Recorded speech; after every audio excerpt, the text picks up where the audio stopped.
Mệt chưa? Mệt chưa?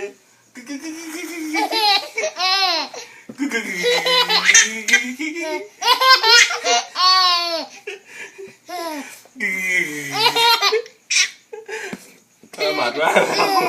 Né đi. Liền thấy mệt rồi phải không? Né đi, né đi.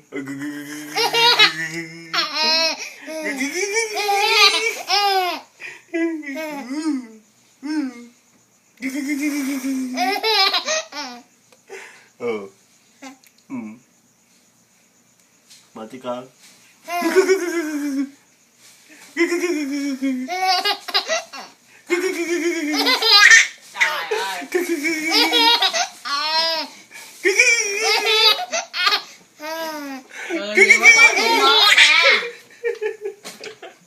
À, nghỉ mà nè. Nè, mệt rồi bé không? Mày bú nhiêu vậy? Bố con cho mai à. Bú nhiều vậy? Trời ơi, nó ngủ, nó khóc la sùm hết trơn á. Bú 60 thôi. Kêu kêu kêu. Kêu kêu kêu kêu kêu. Mua cho nó cái này nè. Thử cái đồ.